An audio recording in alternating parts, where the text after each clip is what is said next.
not so smart. I hate to tell you, as smart as you think you are, there's 1,000 people who are smarter than you are. We're always careful because we don't know what the hell was waiting for us around the corner. Right. I don't believe in, as my Jewish friends would say, mazel, like good luck. Yeah, baloney, good luck. Right. You make your own good luck, okay? And we have to prepare our kids now, not wait, not get more, but no offense, guys. If you haven't gotten smacked in the face a couple times, no offense. I mean, you're not going to know sometimes what's going down in front of your own eyes. With the grave. Now, this is 2 kids in a cemetery with a grave digger trying to dig somebody's grave, okay?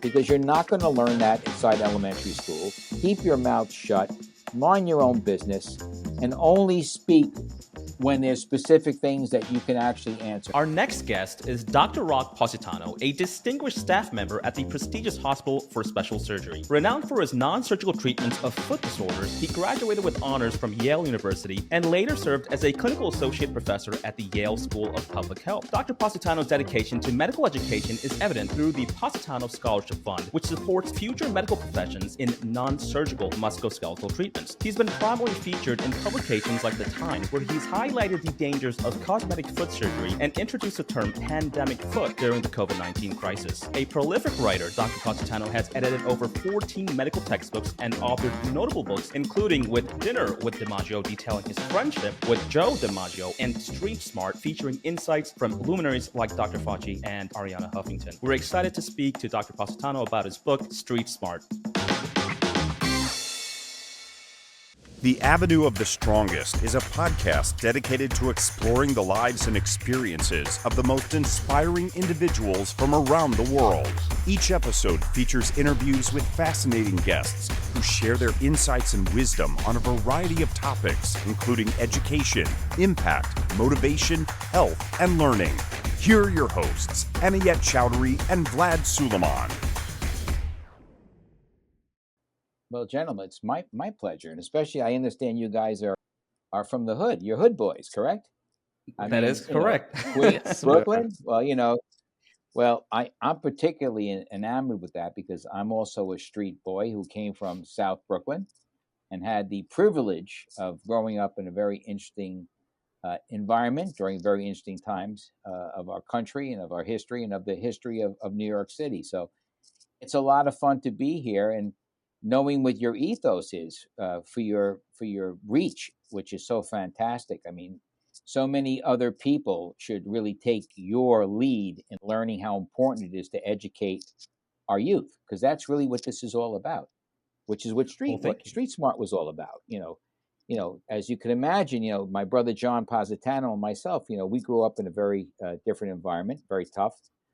We always found that, learning how to use our wits and our intellect outside of the classroom really served as our number one means of survival. And survival meaning being able to move forward, being able to become educated, and being able to become, professional, contributing members of society. So I think that's what the beautiful thing about this is. And it's particularly gratifying to me to know that the both of you gentlemen understand the nature of where we grew up. That's a big part of it. Right. Well, thank you for those kind words. And before I actually get started, I have a very important question to ask you, because many of our audience members might not know this. The first question probably on everyone's mind is, what in the world is pandemic foot? Well, pandemic foot was actually a term that I coined very much in the New York Times article when they did something on the crazy, increase in the prevalence of foot and ankle problems during the pandemic. Because what was happening basically is that people weren't leaving their homes. They were walking barefoot in their homes. And of course, you need a certain amount of orthopedic structure in your foot and your ankle to be able to sustain weight bearing. So we found throughout the pandemic this crazy dramatic increase, particularly in heel pain, where people were calling me up and saying, look, my heels are killing me. And of course, you said to yourself, well, what have you been doing? And interestingly, most of them had the same common denominator. They were walking for long periods of time in their homes without the help of shoes. And that was a big part of it. So I call this whole thing of foot and ankle problems pandemic foot, because of the fact that we saw such a dramatic increase in the number of people who were developing these foot and ankle problems. And of course, Wow. what happened also, I mean, if you think about it, there was no safer and more effective way of transportation than one's ability to walk. So people were afraid to take cabs, buses, Right. trains, car services. So they really started to rely, entirely on the safest and most effective and reliable form of transportation, which is our own Michelin tires, which are our feet.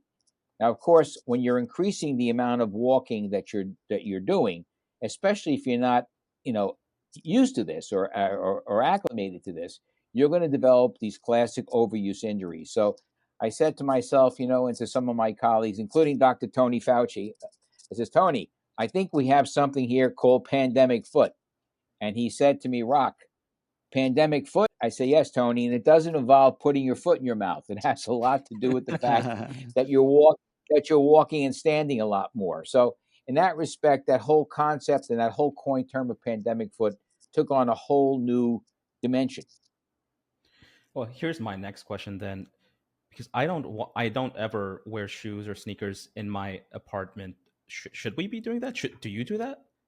Well, look, again, I think it has a lot to do with the situation. Because we were like basically domestic prisoners, okay? I called it domestic incarceration during the pandemic. I think, again, the amount of barefoot walking in our homes was excessive. And that Mm, number probably doubled, tripled, quadrupled. So I think it has a lot to do with the situation at hand. And now, in the case of normal wear and tear, like thank goodness we're experiencing now, of course, walking around the house for a half an hour or so without any shoes on is not going to be a big deal. But what people don't realize, gentlemen, is that we don't ever appreciate just how much walking and standing we do while we're in our own homes. And I think that's a big part of this is that, people can walk miles throughout the course of the day while going inside their homes, upstairs, downstairs, outside. So again, the importance of ambulation is so important for quality of life, which is one of the reasons why we always tell people that, a foot and ankle problem in and of itself, may not be life threatening, but it's lifestyle threatening. And of course, that affects every part of our life. It affects recreation. It affects our ability to go out and take a walk. It affects our ability to go out and work. In fact, I don't want to call this a silver lining, but I would say it was just one of those things that does come from a bad situation right. that turns out to make us appreciate more and more how important our ability to walk and stand is. As I had mentioned before, people don't realize how important their ability to walk and stand is, or how important their feet are, until they have a foot problem. And talking about it from a classical point of view, I mean, we always think about Leonardo da Vinci's unbelievably brilliant anatomical drawings. And what people don't appreciate is how Da Vinci absolutely loved the foot and the ankle, and that Mm, was his favorite part of the body to draw and to break down. I was speaking recently with Ken Burns, the famous documentary writer, and I said to Ken, Da Vinci did all of these beautiful anatomical drawings. He did hearts, he did brains, he did this, but the one part of the body that he absolutely was enamored with was the foot and the ankle, mm, because here he felt was this small piece of the body. It has right. 26 bones in each foot, and this was responsible for carrying a person over their entire lifetime. And amazingly, what he did was he broke his anatomical drawings down into a system of pulleys and levers just to show how amazing an anatomical and biomechanical structure the actual human foot is. It's kind of fascinating. Wow. And I'm sure it isn't. But and since we're on the topic, because I love walking, I think it's one of the best things that you can do for your health. Since the last question on this topic before we wrap it up, 10,000 steps a day, is that should we be getting Yeah. that? This podcast is sponsored by Argo Prep, an award-winning edtech company serving over 1 million students nationwide. We understand that as parents, you want to ensure that your child receives the best education possible. Say hello to Argo Prep. With over 15 plus educational awards earned in just the past year, Argo Prep's platform offers your child video lessons, quizzes, drills, printable worksheets, and more. Best of all, your Argo Prep subscription comes included with 4 comprehensive digital workbooks that cover all 4 subjects: math, ELA, science, and social studies. Visit argoprep.com today and start your free trial.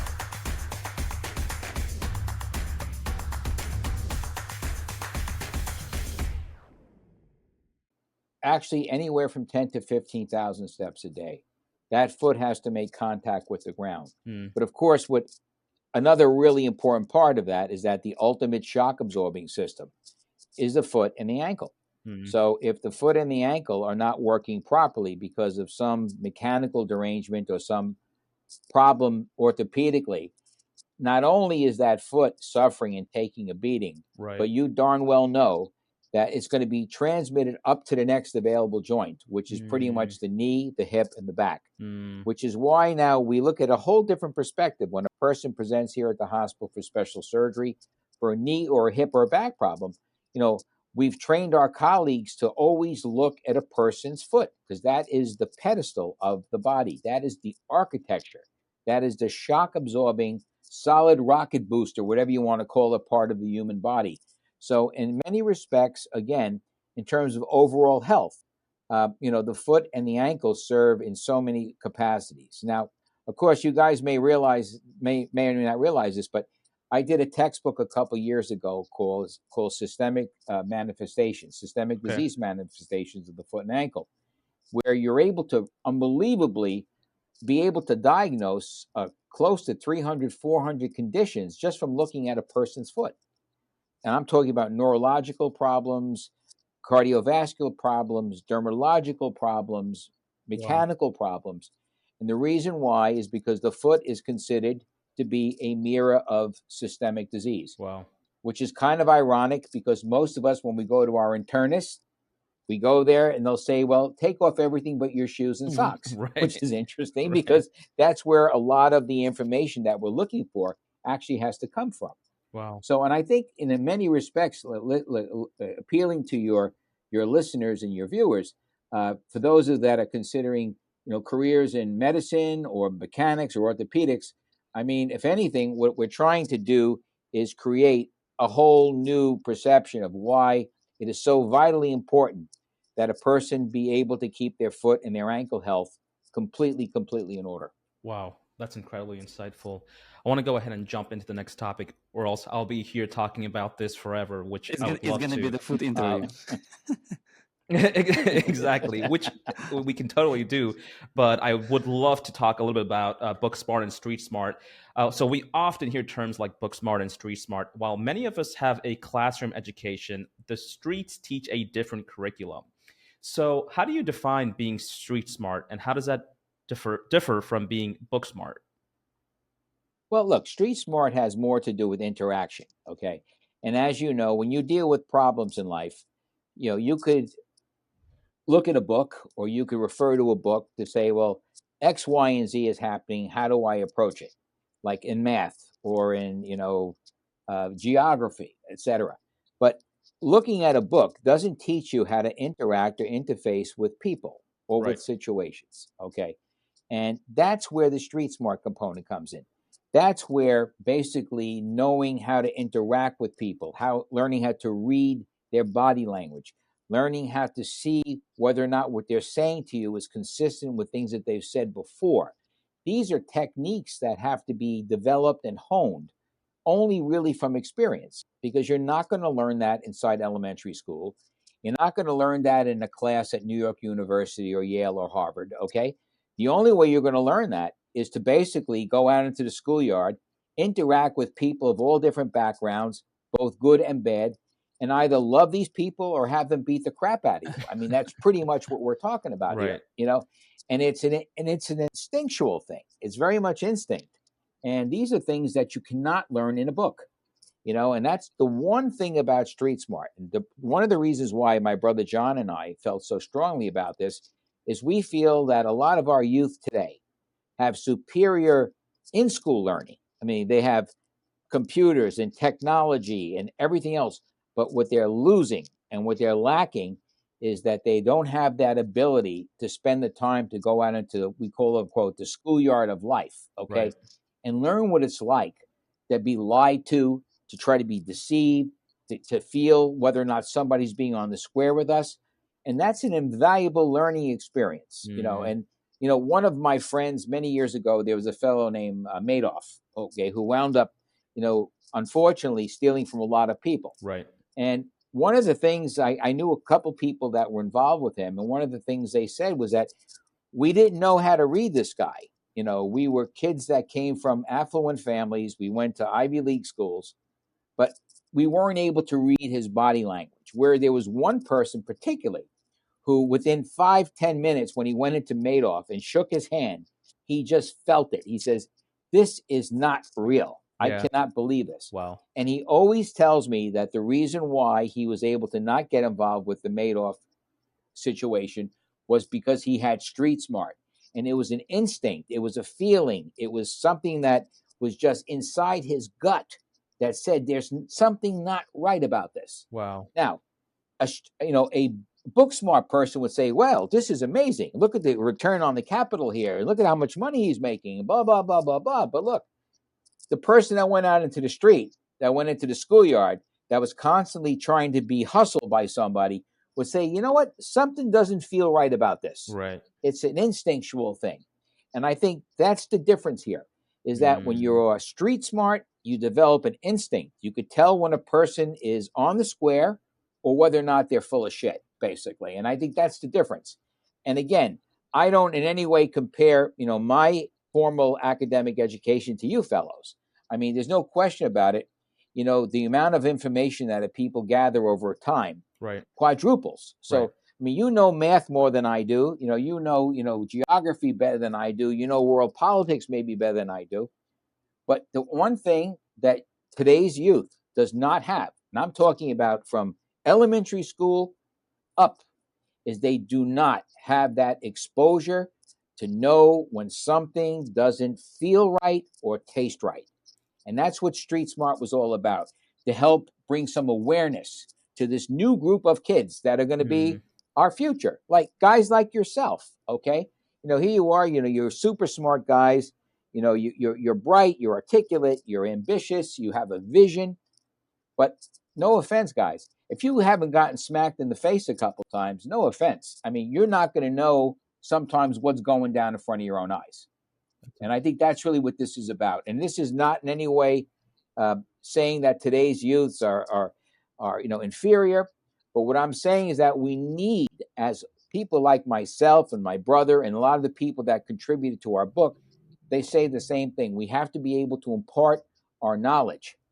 And knowledge comes, I hate to say, guys, from walking on the landmine and getting blown up, because that's the way you learn to avoid landmines in life.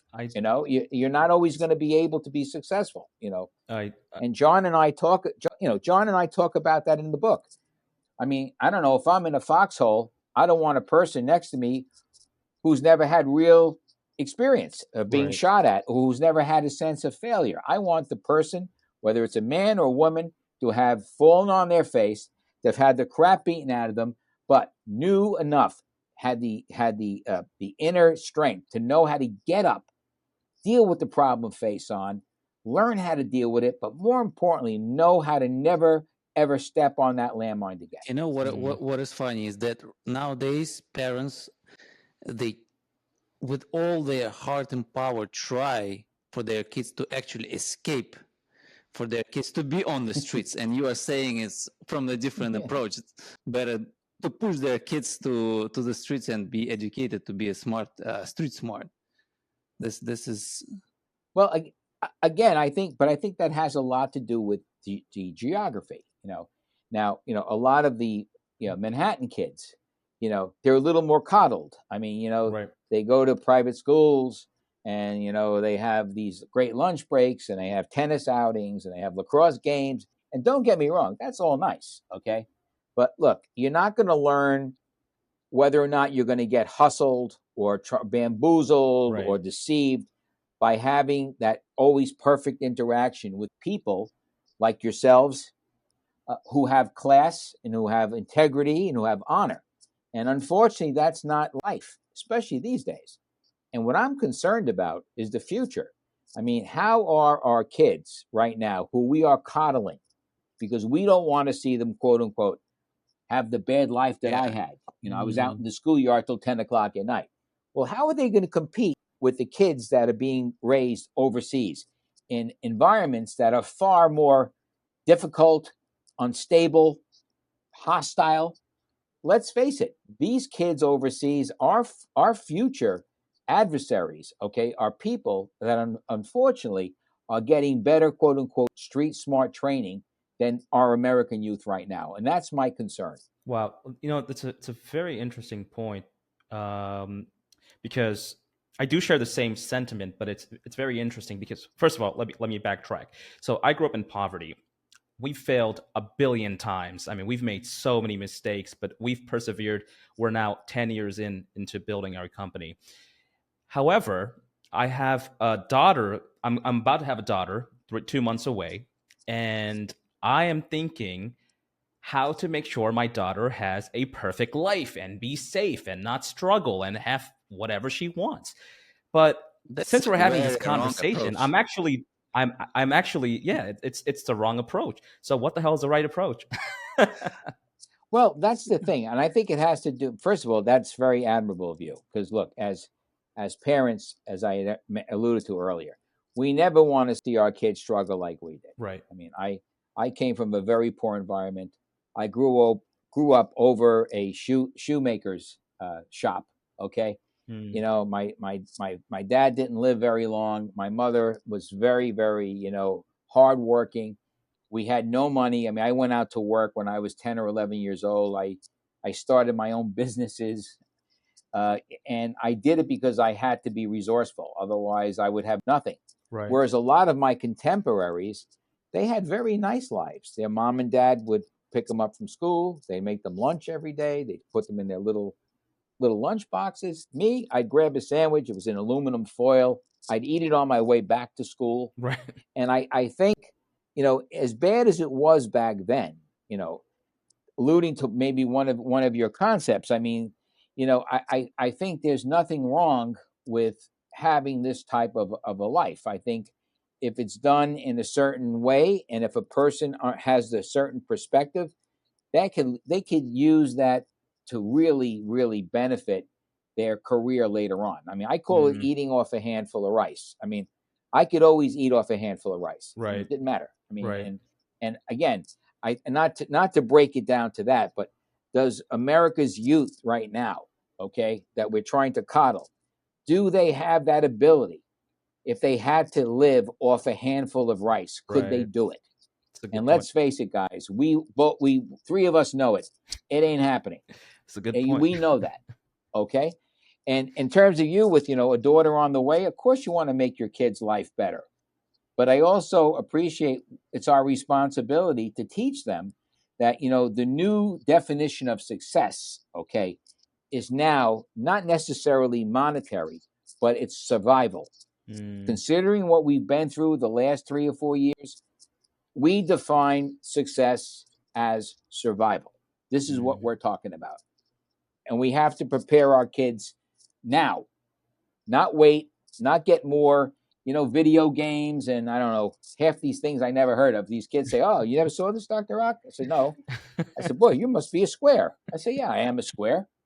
I can guarantee you one thing: if someone's trying to hustle me out in the schoolyard, right, they'll hustle you a lot quicker than they're going to hustle me. I may not be able to play Nintendo or what is that, Multo Mario? What are those games you guys play? I don't even know anymore. You know what I mean? But I think the important thing here has to do with future.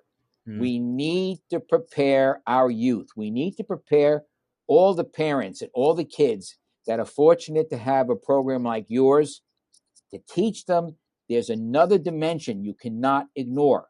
You got to throw the kids out into the street. You got to put them in the schoolyard. You got to put them with the liars, with the cheats, with the bad people. Right. Because the only way they're going to learn that instinct, okay, is if they get exposed. And I hate to say this, they also have to get burnt. Because if you don't get burnt, you never learn. Right. It's so funny. When I started to read your book, at the first, and I love the introduction where you're saying, thankfully, we're not fortunate enough to have grown up in a privileged and comfortable neighborhood or household. So a lot Yes. of people would debate on this because everybody right now is striving to the comfort, to the safest neighborhoods and so on. And here you are growing up on the old Brooklyn saying that you are thankful to that. So could you please elaborate on that? Why are you thankful? Well, I think I'm thankful because there is no way had I grown up in the environment that I'm practicing in New York City, in a very lovely area with lovely people and, you know, fine fine professionals and fine neighbors, etc. I think, you know, it's important to obviously try to be in those environments. But had I grown up in this environment here, there's no way I could have been able to develop my survival skills that, by the way, got me through COVID. I mean, I was able to keep my practice alive during the two worst years we've ever had because I learned how to adapt. I learned how to be resourceful. I learned how to be available. And these are things I hate to say that you don't learn when you're comfortable. You have to know how it feels to be uncomfortable because when you're uncomfortable is when you learn how to develop other survival skills that are able to get you through the roughest periods in your lives. So in many respects, I mean, the way Johnny and I grew up, well, my parents, we lived from week to week, check to check. You know, my father used to be unemployed a lot. You know, my mother was always working two jobs as a school secretary and et cetera. And my brother and I watched, you know, in this case, my mother struggle. And I say to myself, well, gee, you know, we can't do this, but there's got to be a better way.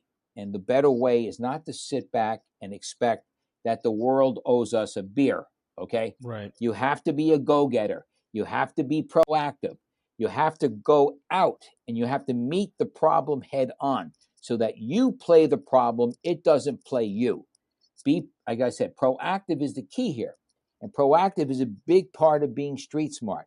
You have to learn how to anticipate. That's one of the problems, Vlad, that we have with today's educational system.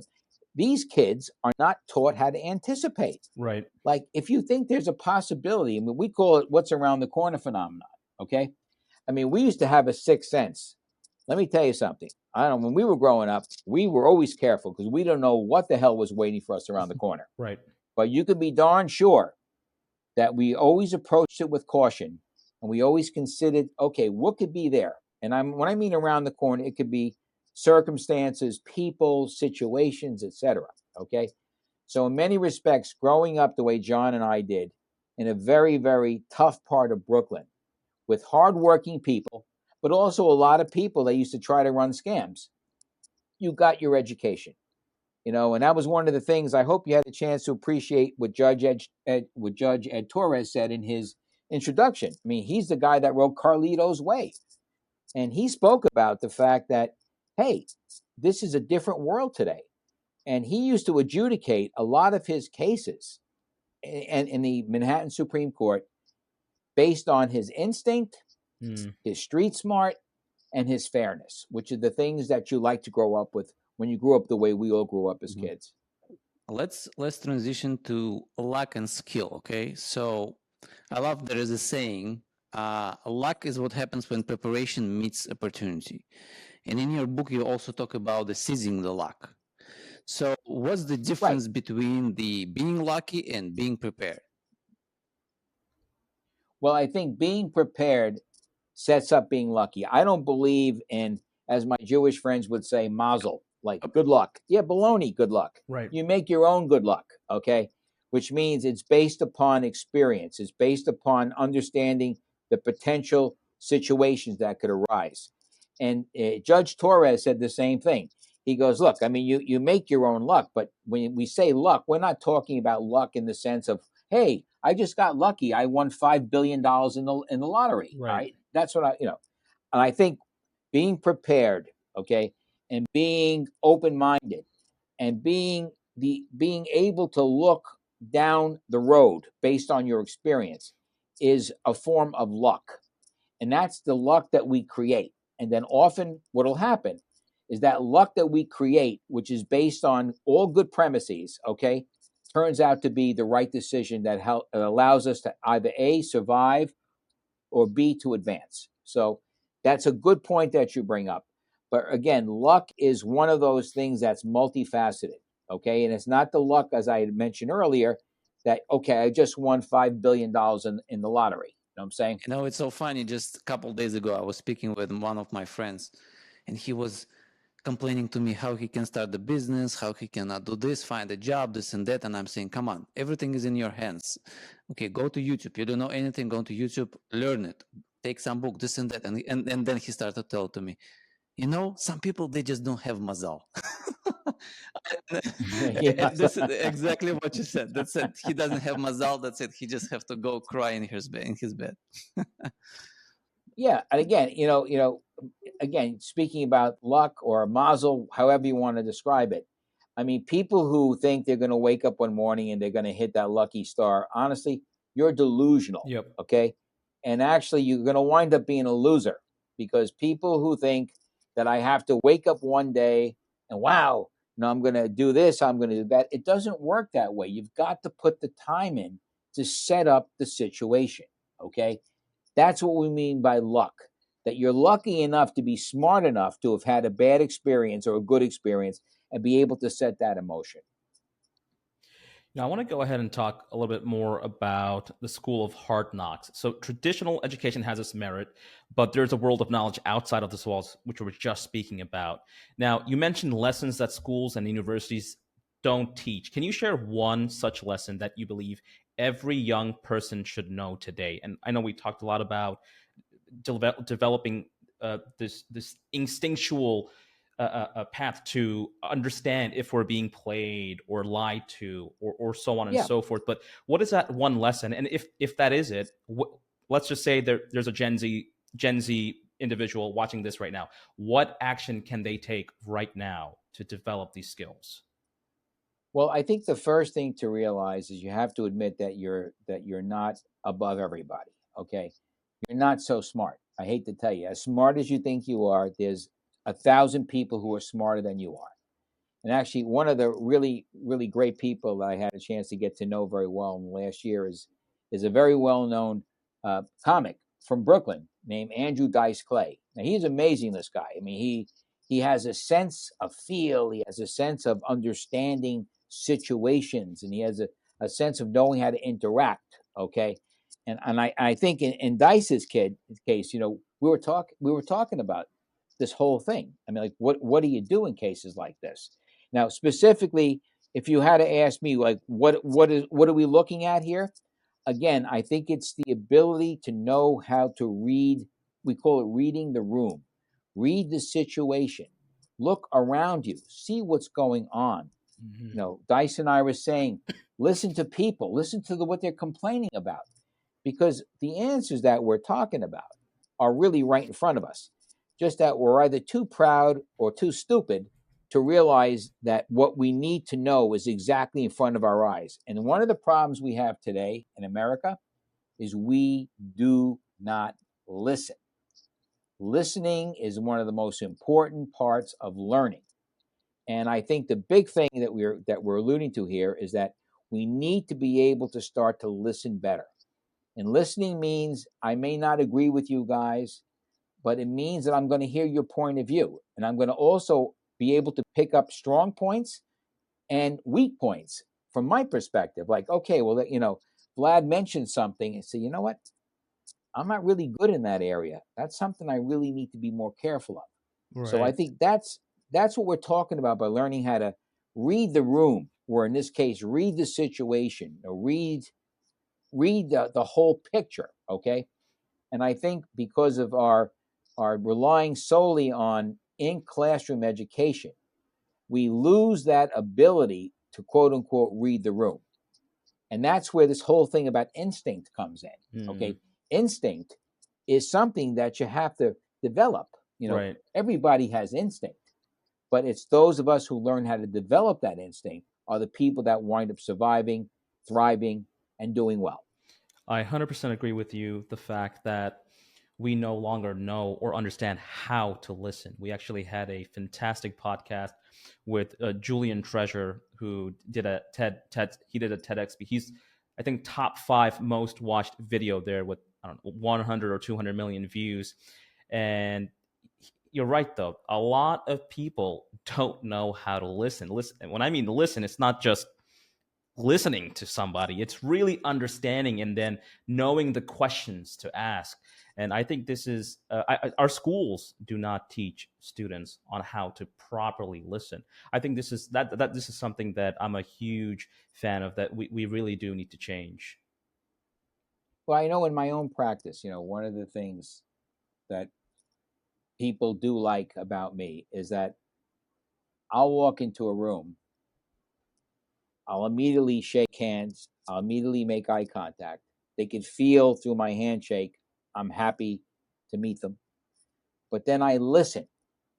I don't interrupt, because they did some surveys recently, that shows that the average doctor will, after 15 seconds, interrupt the patient when they're trying to tell you what's wrong. Wow. Okay, which is kind of crazy. Okay, whereas I'll sit there for 5 minutes, 6 minutes, 7 minutes. I just let them talk, because one of the things you find that's transferable from one discipline to another is the ability to listen and to learn how to pick up keywords, learn how to pick up trends inside a person's explanation, so that you're able to already start figuring out, okay, what could be going on here. That gives us the advantage. Okay. And again, what we need to be able to teach our kids today who are up and coming, who are in elementary school, high school, college, is, hey, sit back, don't act like you know everything, because you don't, and see what you can learn from that person that's speaking with you. So I think the whole art of listening is another one of those things that we really need to focus on to be able to better compete and be successful in this very ever-changing, crazy, and often unstable world. Definitely. Let's come back to the old times and speak about the humor on streets. So, Yeah, a lot of humor. So could you please share some funny or heartwarming incident in your old times in Brooklyn? Well, I'll tell you, it's kind of interesting. I think one of the things we speak about in the book, John and I talk about, are tenets. The way we separated the book was, the first half was our growing up, and the second half was listening to Tony Fauci's, Bob Costas, Ariana Huffington, Ken Auletta, Jack Douglas, David Patterson, Phil Murphy, all of these very successful people. And I think the important thing has to do with how do you move forward? So I think that the old Brooklyn, okay, or the old Queens, all right, or the old Bronx, or the old Staten Island, I think has a lot to do with your ability to learn how to be honorable and to keep a confidence. I think that's the big thing. That's something that I think we've unfortunately gotten away from, And a funny Brooklyn story, which I think you'll get a kick out of, was, when I was 7 or 8 years old, I had a grandfather that was a grave digger. Okay, I mean, back in the old days, they used to actually dig graves with shovels, not with Caterpillar backhoes. They would actually go to the gravesite with all these different shovels, and what they would do is that they would actually dig a grave. So my grandfather, God rest his soul, was a wonderful person, very hardworking, but he liked his red wine. Okay, and what would happen, he'd start a grave, and then he'd ask my brother John and I to help him with the grave. Now, this is 2 kids in a cemetery with a grave digger trying to dig somebody's grave. Okay, so what would happen is that he would drink his red wine, and then of course, he wasn't able to have the usual balance that someone would have after drinking a bottle of wine. So he'd wind up putting my brother John and I into the grave to help finish the grave. So we would do this, and of course, we didn't mind. We'd go with Grandpa. Like for us, the grave, the old graves back in St. John's and Calvary Cemetery, I mean, they were beautiful. They had lawns, and they had trees, and they had these phony lakes and all this other stuff. But what would happen is we would help my grandfather out, who would wind up hanging out underneath a tree while John and I would sort of do all the work. But we learned one thing. We learned the importance of keeping your word and not being a tattletale. So, of course, we would go home and my grandmother would say, "Hey, what did you guys do with Grandpa?" I said, "Oh, we just watched Grandpa hang out. He's digging a grave." And, "Well, anything else?" I says, "No. Did he have lunch?" I said, "Oh, yeah, he had lunch. He gave us lunch too." And my grandmother was trying to basically make my brother and I out my grandfather to try to get us to admit that he was drinking red wine while he was working. Okay. And I think what that taught John and I was, even with family, I mean, you don't kiss and tell, you keep your mouth shut. Okay. Because, what happens is that it's a horrible thing for what it can do to people's perception of you. Now, if you see something, of course you're going to see something. But I think your ability to keep a confidence, which is another thing that I see these days is not being very important, Right. is one of those things that I was able to carry over from my days growing up. And that's a harmless example of what we were talking about an experience that, John and I went to the cemetery. We watched Grandpa drink his, bottle of red wine.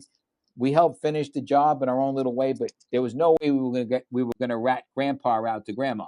You know what I'm saying? So I think one of the things about growing up in Brooklyn was that we learned from an early age to not kiss and tell, keep your mouth shut, mind your own business, and only speak when there's specific things that you can actually answer. But we have a real hard time with people ratting people out. Well, look what's happening right now. I mean, you have, without going into names, you have professionals, you have lawyers who are ratting out their clients that they supposedly had, a privileged communication with. What does that tell you? What does that tell you? It tells you that there's no such thing as honor. And one of the things about being street smart is your ability to have honor. And honor is by far the foundation of success, prosperity, and also for moving a culture forward.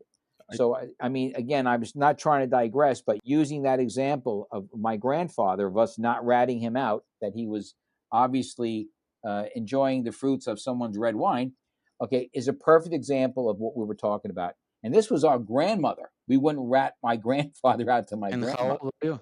But that's I was like 10 or 11. I was young. We were young kids, okay? But the point I was saying is that we learned that growing up in the street, that the quickest way to be ostracized, okay, and not trusted is if the word got around the neighborhood that you could not keep a confidence or keep your mouth shut. And that's something that we also need to be able to develop these days again.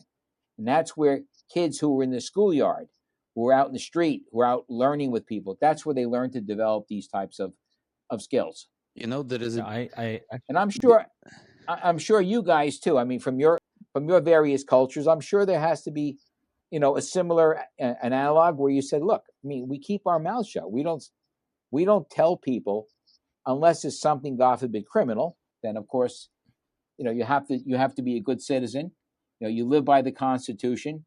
But the ability to keep a confidence, though, unfortunately, is becoming a lost art.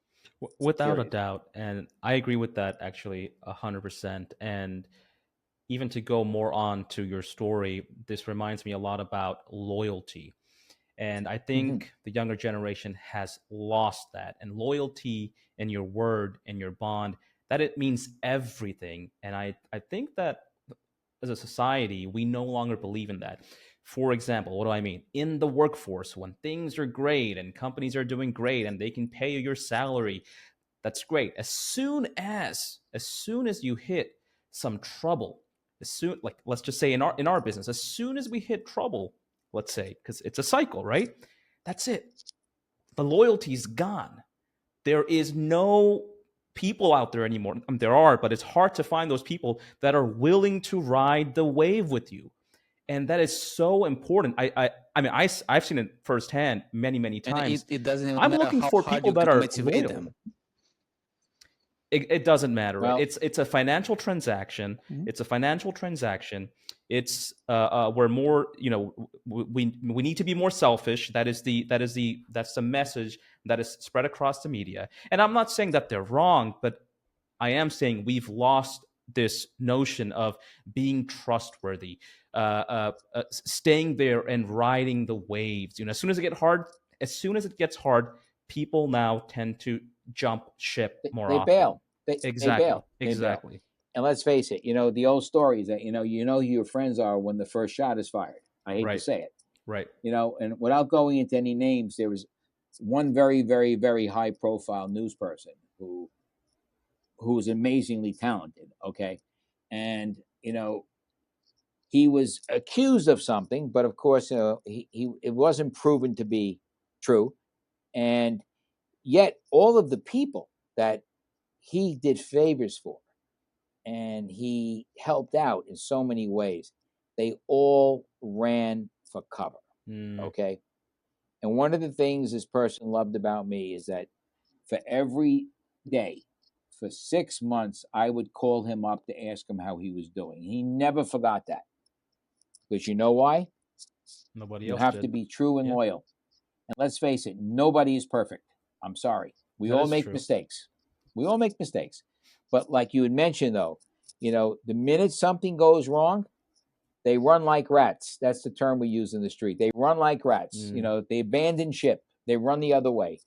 And that's, I think, becoming an American defect. I think that's something that we as grown-ups, as parents, we need to start to instill in our kids and our family that, look, if you're someone's friend, you're their friend. Okay. Doesn't mean you condone maybe what they did, but we have a responsibility, a moral responsibility, a friendship responsibility to not abandon ship and leave people standing by themselves, especially if they've been good to you. Yeah. And I hate to say this, guys, I'm sure you've seen this in numerous cases where I'm sure in your own lives that you were good to people and maybe something didn't quite go the way it was supposed to go. And suddenly, like, where are they? Right. I think my young patients tell me, Dr. Rock, do you know what the word ghost means? I says, well, yeah, ghost is. Goes, no. You get Yeah. ghosted. What does that mean? That means you can't find them anymore. Right. They go the other way. Right. And I think and yet what you're talking about is that when people see a little heat coming, they ghost, Right. they run, they hide, they jump ship. Right. But also, that's another thing that Street Smart is trying to be able to instill in people, and especially in our youth, Right. is that you have to remember when people are kind to you and if they're good to you and if they do the right thing by you, nobody is perfect, but it doesn't mean what you never do. And we never did this. You never turn your back on people that were good to you or to your family or who are helpful to you. And like you said, I think unfortunately that's a disease we're seeing more and more these days than we've never seen before. I wonder I do have. why everything is.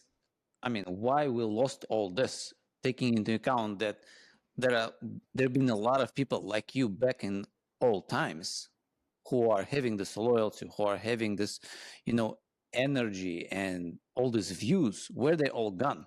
Like it wasn't so far before. So what happened over here? Why we all lost it? Well, I think what's happening is that people respond differently to stress, okay, and to having something challenged. And again, if you're not accustomed to dealing with adversity, trauma, you know, uh, difficulties, etc., you're not going to have the skills to know how to cope. And coping means exactly this: the ability to know how to hang in there, no matter what's going on, where you try to maintain the stability or the homeostasis, so to speak, of what's going on in your life or the life of people around you. That's where the problem is. Okay. And I think that's one of the big issues that we have is that a lot of us are just not accustomed to learning how to deal with adversity or how to deal with heartbreak or how to deal with, failure. I mean, failure, I think, and I'm sure you gentlemen would agree, failure is probably the best teacher around. It did, I don't know 100%. about you guys. Course. I mean, I don't want to go into business with someone who's always had success, Right. because let's face it, nobody bats 1,000. Right. Okay. Right. Even the best baseball hitter, only hits 3 out of 10 times gets a hit. Right. And I've always found that it's better to get involved with people who have a sense of what it was like to fail, to fall on their face, because what's going to happen is that when things go wrong, you want a person who's going to be able to stand in there with you, be able to deal with what's coming head on, and be able to make things change, be able to, as we say, turn on the dime or shift gears to make Right. something work. I have two last quick questions for you. The first one is, any advice to the younger generation that are now entering into med school? Just in general, it Yeah, doesn't I have to be think about street smart. Just in general of your no, professional but career. I think it is. I think it has a lot to do with the fact that medicine is still one of the most noble and important professions in the world. Okay, the ability to help people, to keep them healthy, to give them a quality of life, to keep them alive. Okay, you can't put a price on that. Okay, I don't care how wealthy you are. There's an expression: no matter how wealthy or how powerful you think you are, when your doctor calls you, you better return that phone call. Right. Okay, Right. because they keep you in the game, which means you could have billions of dollars. Okay, but if you're not healthy, it doesn't mean anything. Right. Okay. And I think that people who are considering medicine have to realize the importance that medicine has a certain currency to it that no other profession has. Because everybody, no matter who they are, how prominent they are, how wealthy they are, how established they are, they all need to stay healthy. And there's no better facilitator of that than your doctor. So I still think medicine is a phenomenal profession. And when people come back to me and they say, "Oh, I told my kid I don't want them to go into medicine," I said, "Well, why not?" I mean, it's the most important profession of anything, because it keeps all of us, you guys, myself, in the game. And it allows us to be there for our families and for people that we care about. So I think medicine is on a nice trajectory again. I think the admissions process is getting more and more difficult again. I think the trend is more and more people are applying to medical school again, because they realize the importance of what the healing arts are all about. And it's a privilege and an honor to be able to take care of somebody and help them. Yeah, well, very well said. Dr. Positano, one last question for you is, who has been one of the most inspiring individuals in your life, and what lessons have you learned from them? Well, I was fortunate enough to have had a great relationship with a person that needs no introduction. The great Joe DiMaggio, the American hero, Right. the legendary Yankee icon, who clearly, from an athletic point of view, was superior. The man hit over 300. I mean, he had 9 World Series championships, 10 pennants, Golden Gloves. But what I love the most about Joe had all of the things that we speak about in Street Smart. That's what I think made me attracted to him, and ultimately what made him attracted to me, which was loyalty, being straight up, being reliable, not running the other way when things happened, being honorable to your family, to your kids, to your friends. And what people don't realize, that this man was multidimensional. I mean, out of all of his major attributes, the one that least impressed me was his athletic ability, which most people would say that's the one thing that they loved about him. Right. But this man had a sense of loyalty, integrity, friendship, that I've never seen in anybody. And in many respects, I was privileged and honored to be in his company and to be the recipient of his numerous lessons about life. Okay. And that was probably the highlight of my life in terms of learning. I learned more in DiMaggio University than I did at Yale University. Okay. Because Wow. it was about all of these other things again that are street things. Right. These are street things. Joe couldn't teach me anatomy. Joe couldn't teach me physiology. Right. Joe couldn't teach me orthopedics. Right. But what Joe could teach me is to show me the way. Be loyal. Shut your mouth. Don't ever turn somebody in. Don't break a confidence. I mean, don't forget the people that are good to you, because it's very easy to point the finger at them. Right. So, I mean, one of the things I loved about Joe was that this man was absolutely, and I've said this in interviews, he was absolutely brilliant. Brilliant. He knew everything that had to do with life. People, relationships, obviously sports, business, entertainment, human relationships, politics. I mean, it was kind of amazing to see that here was a person that everyone reveres as being the greatest Yankee ever, but yet I'm saying to myself, that's nothing. That's skin deep. Right. This man had depth, he had integrity, and he made a difference. Wow.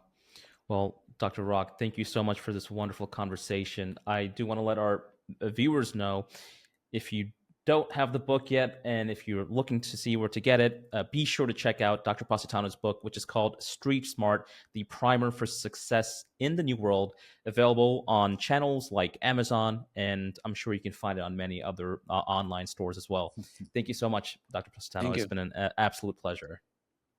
Listen, you gentlemen have a lot of great things going on, and you serve such an important resource for our youth and for our people out there. So I commend the both of you. Thank you for having me.